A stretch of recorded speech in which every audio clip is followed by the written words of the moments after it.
Hey guys, welcome back to the shop. As you may have noticed, I decided to bring back that opening video collage that I do. Sorry, you can always jump over it, but I was looking at it thinking, boy, this stuff is old. I don't even remember what I was making for half the stuff. I do remember the last one, the CNC. I was making a collet holder for the shop. I think this was the collet holder here. No. It might be. I don't know. But I'll be updating it with some more recent stuff. Why not? So for this video, I decided to just do a collage. Coming soon will be another little motor, air-driven motor, but probably in a couple of weeks. And since the last engine that I just did was a 3-part, and part 1 700 views, part 2 700 views, part 3 it died. So for the next video I'm just gonna do 1 part. You know, guys don't need to see a whole lot of machining, you just want to see some of the tricks that I come up with to do things. So procedures, whatever you want to call it. So any case, yeah, this is going to be a collage. I think I know one, but maybe 2 of the videos were private between Dee's and myself. So you're going to hear me kind of refer like I'm talking to somebody, which I was. The rest of it is just sharing some stuff, showing you what's going on in the shop. The last piece I really love. It's a good tip, so pay attention. Hope you enjoy. See you later. Yeah, I bought a pressure regulator for over here.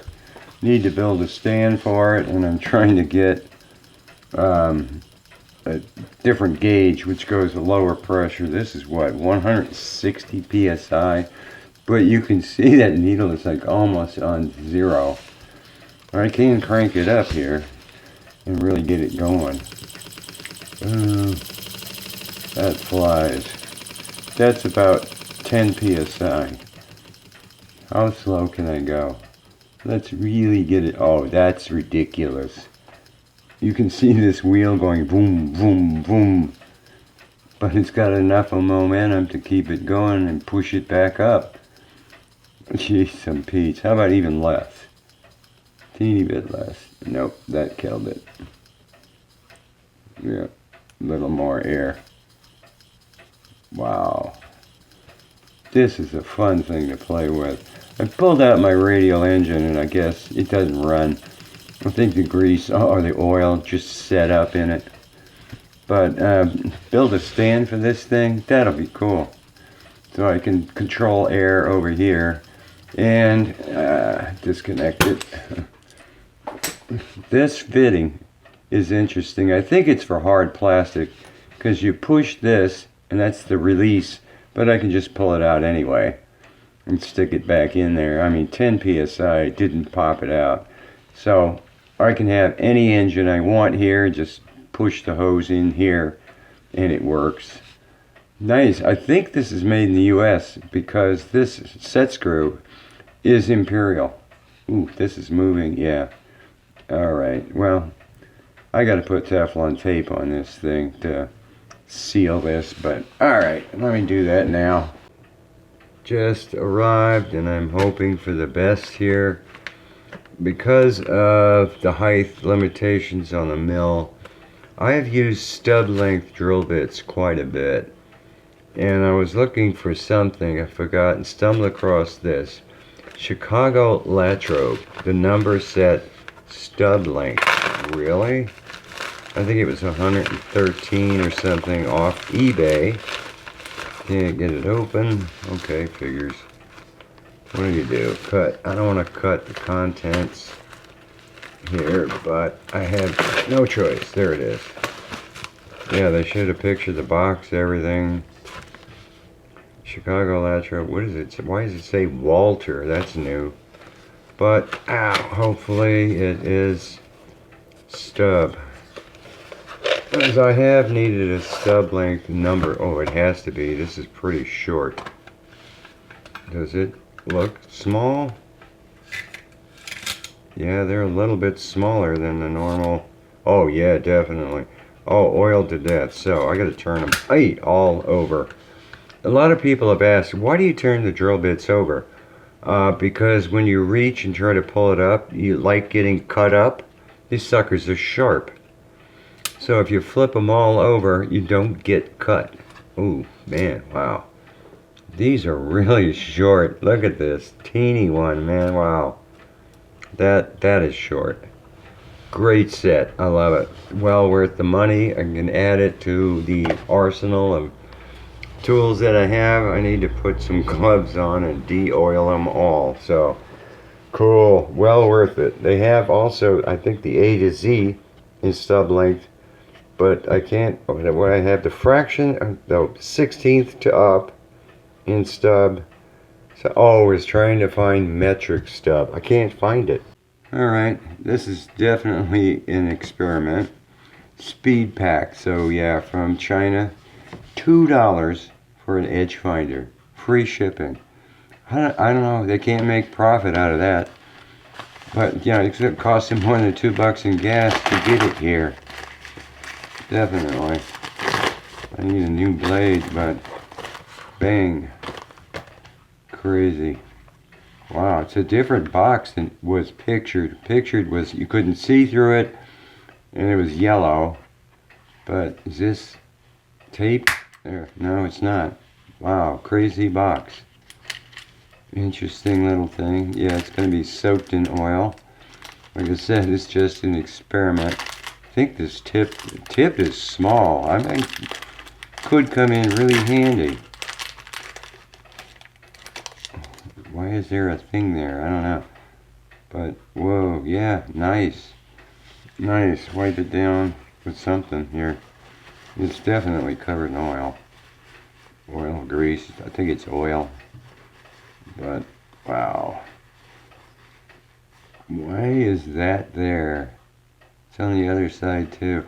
Oh, that's to hold the spring. Supposedly, you can replace the spring on this. Why you would want to do that, I don't know. But let's see how it works. Let's take it over to the mill. Interesting little, not solid there. And if you're trying to find the center, who cares what the diameter is, because you're going to hit one side, the other side, and then center it. But that's pretty small. It's almost like 3/8. Not supposed to be. I don't know what you do with that. It's not a screw or anything. So I bought it so you guys can see what it does. Nice box. It kind of said, I can't read it. It's too shiny. Something millimeters on it. Alright, well, let's go over to the mill and see what it does. I know the lighting's not too hot. There, the tablet just came up. Now I gotta wait for the Bluetooth to come on. Then I can see the DRO. I want to see what the repeatability is of this thing. Whoa, oh yeah, it's bouncing all around. Come down more. It's straightening out. Wanted this because supposedly you can really see the snap on this thing. What am I running at for see if the DRO is up yet. Come on, come on. Nope, yep it is. Alright, I'm running at 340 RPM. 0 everybody for the heck of it. Oh, it popped. Wow. Alright. Let me see. Doesn't snap as far as I thought it would. There, it just snapped. So I'm at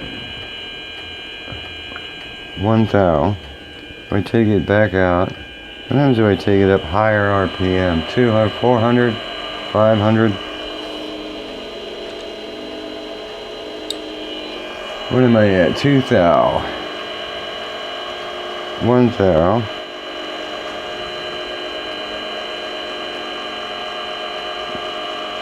Zero. Yeah, and it snapped. Try it again. 2, 1. It's not snapping. 0, 1, come on, 0. And it snapped. So it's repeatable to 1 thou. I don't have my DRO set up for half thou readings, but interesting thing. I don't know what to say about it. For $2, it's kind of an interesting toy. It's not really what I was expecting. It doesn't snap that far. I wonder if you use it a bunch, but alright, well, I just wanted to share that, guys. Some interesting things here from Santa. I'm only going to share a few items that you might be interested in. This guy, rebuilt. Crud was all over this. I couldn't really clean it up, get it to look nice, so I painted it with Krylon. Stuck that in the mill, fly cut it. Came out really nice. Very much appreciated. Goes in the drawer. That Gooby Gone stuff got rid of all the rust on these parts. New wing nuts, go to my hardware store, and yeah, there's a whole wing nut thing in there. So that's cool. Thank you. I appreciate that. The square gauge block set here. Yeah, it's not really off camera, but I was kind of messing around with stuff. This is the Mitutoyo, and yeah, it zeroes out. But I think you're supposed to just touch, and I'll explain why. So if I just touch it, it's right on the money. 1 inch. This is the 2-inch block. If you squeeze hard, or squeeze it all, oh no, there's to have there. Now it's 2-inch. 2 1/2. 2 1/2. Wow, if I come out here, oh, because I'm crooked. That's why I was tilting. So yeah, 2 inches on the money. But turn that off. Got this little wicked guy. And since your Nyko is nice and I like that company, come on, here's the big monster 12-inch guy. And he's on the money. That's why I was playing with it, because I'm going, I wish the jaws weren't that long, but they're really long compared to that guy. I mean, geez, and they're way longer. I'm going to have to order another one because the box came, this little piece broke off. And it's got a nice little foam piece on it. But man, it's on the money. I went all the way up to like, what, 5 inches or something like that. And it's there. So, very nice. Very nice. Very well done. So I'll put this one back here in 2-incher. Yeah, there. So this is a neat device. The company is good. So another thing, my daughter, my eldest daughter, paid some guy to 3D print this. I'm looking at this going, I want to know what printer you've got. This thing is beautiful. Beautiful.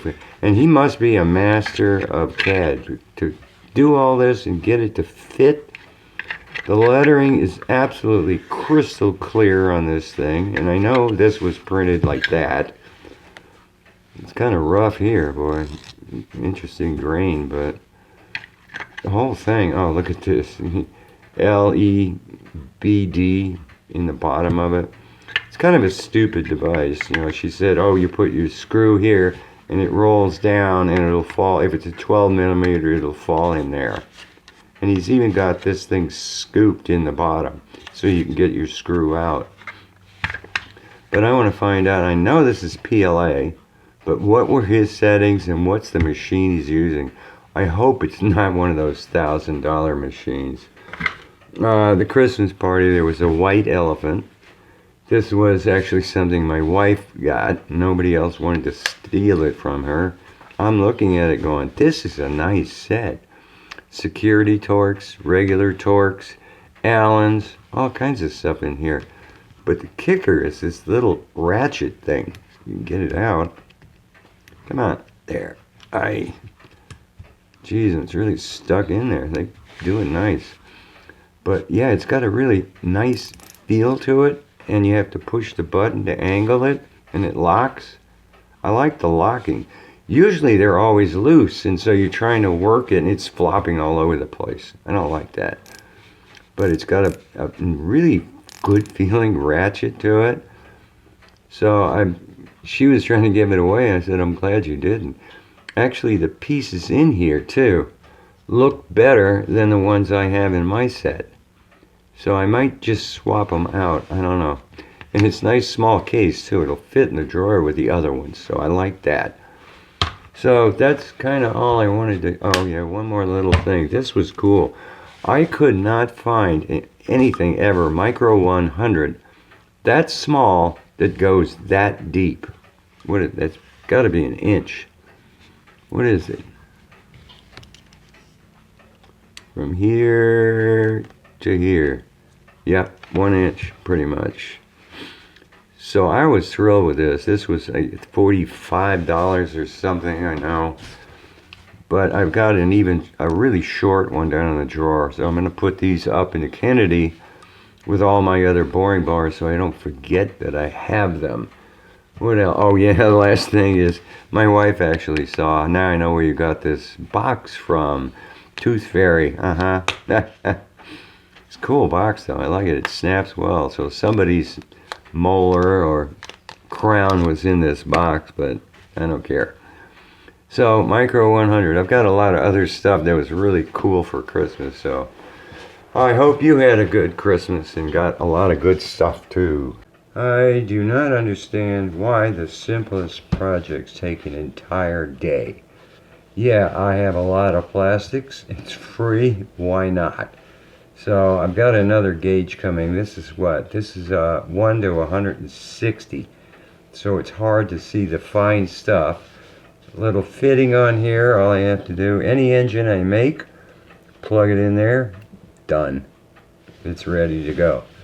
And bring my air fitting over here from the wall. That's always there, always online.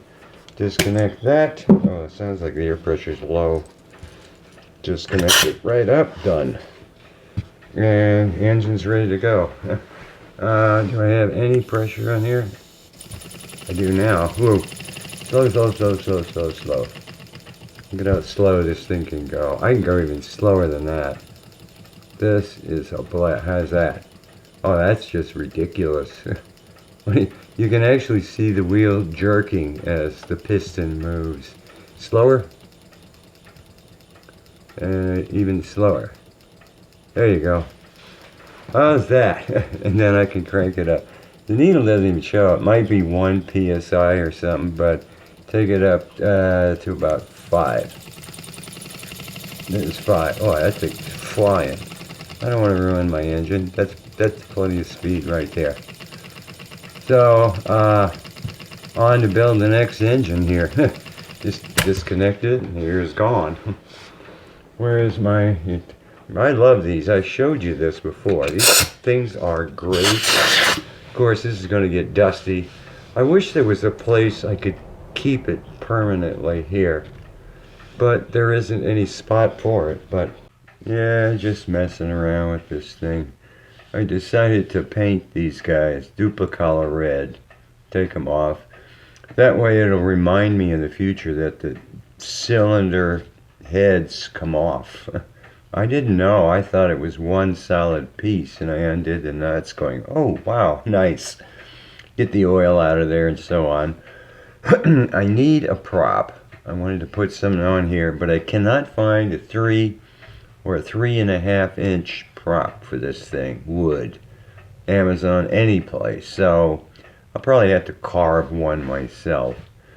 But in any case, I was looking at the original barb that I showed, and the hole on it was so teeny. I'm going, this has to be air restrictive.